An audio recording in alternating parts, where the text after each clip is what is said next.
hindi pa siya handang maging girlfriend nito na nagpapula kay Lucy. Tinanong niya kung ano ang mangyayari kung tatanggihan niya ito at tumawa si Doohan, sinasabing hahabulin niya ito hanggang sa pumayag ito. Dumating sila sa restaurant at hinila siya ni Lucy papasok. Nahiya si Doohan pero nang makita niya ang mga dekorasyon, labis siyang naantig. Sinabi ni Lucy sa kanya na umupo habang gumagawa siya ng pansit para sa kanya.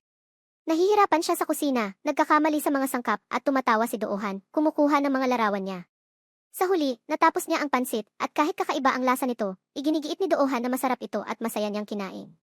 Nagniningning sa tuwa si Lucy habang pinapatay ang mga kandilang pangkaarawan at nagwi-wish.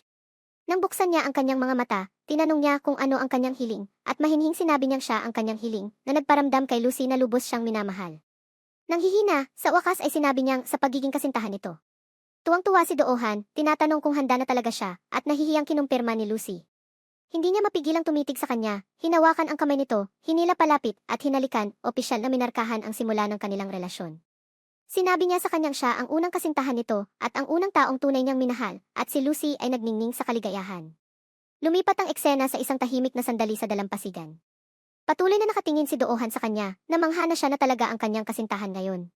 Binuksan niya ang kanyang nakaraan, sinabi sa kanya na namatay ang kanyang ina, nasa koma ang kanyang ama dahil sa aksidente sa pagmamaneho habang lasing ilang taon na ang nakalipas at namatay ang ama ni Jayang sa parehong aksidente.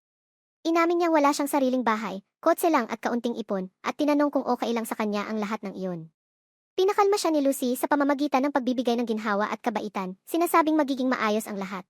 Umiti si Doohan, nakaramdam ng ginhawa at nagpatuloy silang nag-usap hanggang sa madaling araw. Kinabukasan, naghintay siya kay Lucy sa labas ng kolehiyo nito. Dumating siya, sinasabing pupunta siya sa library, pero iminungkahi niya na sa bahay na lang niya pumunta, binabalaan na masyadong maraming tao sa library at nangakong magluluto para sa kanya. Masayang pumayag si Lucy. Sa bahay niya, ipinakita niya sa dalaga ang isang study table kung saan komportable siyang makakapagtrabaho at umupo siya sa tabi nito, inamin na gusto lang niyang makita ito ng mas matagal dahil hindi siya nagsasawa sa dalaga. Si Lucy, na may mapaglarong ngiti, ay lumapit pa, at si Doohan ay nagulat sa kanyang katapangan, sinusubukang lumayo ng hindi halata. Mahinahon niyang sinabi sa kanya na hindi pa siya nagsasawa sa pagtingin sa kanya at gusto pang manatili ng kaunti, ngunit iginiit ni Lucy na kailangan niyang mag-aral. Sa oras ng tanghalian, labis niyang nagustuhan ang luto nito, at pagkatapos, iginiit niyang siya ang maghugas ng pinggan.